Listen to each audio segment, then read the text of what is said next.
Bismillahirrahmanirrahim. Alhamdulillah. Wassalatu wassalamu ala rasulillah. Amma ba'd. Assalamu alaikum wa rahmatullahi wa barakatuh. Урматтуу мекендештер, кадырлуу мусулман бир туугандар, барыңыздарга жараткан Алла Тааланын тынчтыгы, саламы, мээрими, райымы жана берекеси болсун.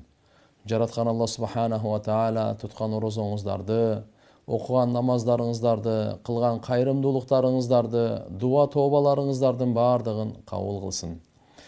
Урматтуу мекендештер, Кур'ан-ы Карим Алла Тааланын акыркы ыйык китеби, кыямат күнгө чейин келе турган инсандардын баарына туура жолдомо, бейиштин жолун көрсөткөн, бактылуулуктун, тазалыктын жолун көрсөткөн ыйык китеби. Кур'ан Рамазан айда Кадыр түндө түшкөн. Жараткан Алла Субханаху ва Таала акыркы өзүнүн толук китебин пайгамбарыбыз Мухаммад саллаллаху алейхи ва салламдын ыйык таза жүрөгүнө Алла Таала ошо Рамазан айдын Кадыр түнүн тандаган экен. Кур'андын түшүүсү түндү тандаптыр Алла Таала. Кадыр түн деп ошон үчүн айтабыз. Күндүзү эмес. Түндөсү баардык махлук эс ала турган учур, тынчтана турган учур, рахаттана турган учур.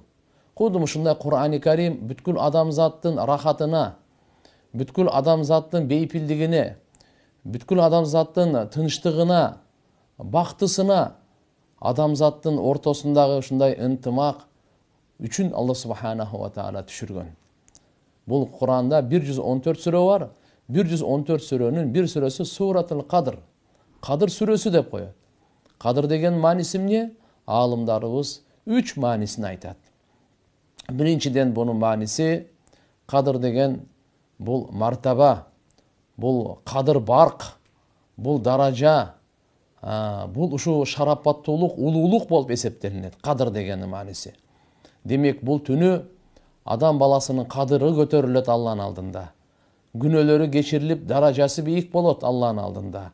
Кадырсыз адамдар бир түндө ибадатта жараткан Алла Тааланын алдында даражалары көтөрүлүп, кадырлуу, кадыр барктуу болуп калат экен. Алла Субханаху ва Таала Мухаммад пайгамбардын үммөтүнө өзгөчөлөп кадыр түн берген, башка үммөткө берген эмес. Анткени бул түн 1000 айдын ибадатынан жакшы болуп атат.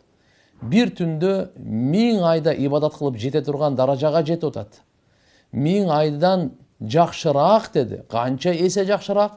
Жараткан Алла Таала буну айткан жок. 1 эсеби, 10 эсеби, 100 эсеби,